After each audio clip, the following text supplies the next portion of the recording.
អាមេរិករបស់ដូណាល់ត្រាំមានការភ័យព្រួយតក់កុហលភ្ញាក់ផ្អើលទៀតហើយបាទគឺថាឥឡូវនេះបាននិយាយថានឹងអភិវឌ្ឍប្រព័ន្ធការពារដែនអាកាស Golden Dome ដែលភ័យព្រួយរយៈពេល40ឆ្នាំមកហើយតាំងពីសម័យ Ronald Reagan មកគាត់ថានឹងធ្វើឲ្យបានបញ្ចប់នៅមុនគាត់ចប់អាណត្តិនេះការពារការវាយលុកពីមីស៊ីលឡានអាកាសល្បឿនលឿនមីស៊ីលអន្តរទ្វីប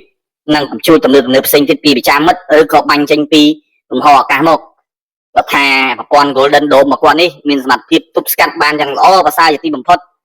ហើយនឹងឥតខ្ចោះជាងគេមិនទៅមានការភ័យព្រួយណាបាទក្រោយពីប្រទេសចិនអភិវឌ្ឍនៅប្រព័ន្ធការពារដែនអាកាសដ៏ទំនើបហើយក៏មានមីស៊ីលដ៏ទំនើបល្បឿនលឿនជាងសម្លេងដែលអាចបាញ់បានចម្ងាយពីចិនមកអាមេរិកនិងល្បឿនលឿនជាសម្លេង30ដងនោះក៏ដូចជាមានការអភិវឌ្ឍនៅបច្ចេកវិទ្យាទំនើបជាខ្លាំងដែលធ្វើឲ្យអាមេរិកមានការភ័យព្រួយយ៉ាងខ្លាំងដូច្នេះគាត់និយាយថាគាត់នឹងធ្វើឲ្យប្រព័ន្ធការពារដែនអាកាសរបស់អាមេរិកនឹងមានសមត្ថភាពម្ដងទៀតនេះគឺជាព័ត៌មានមួយដែលយើងគួរចាប់អារម្មណ៍ដែរបាទមើលទៅប្រហែលជាមិនអាចទប់ស្កាត់អស់ទេប្រព័ន្ធការពារដែនអាកាសនោះតែមានបាញ់គ្នាទៅចេះតែមានធ្លុកធ្លាសាច់ទឹកភ្លៀងត្រូវហើយបាទតែស៊ីនុយក្លេអ៊ែរតែមួយគ្រាប់ពីរគ្រាប់3គ្រាប់គឺថាងាប់រាប់10លាននេះឯងបាទ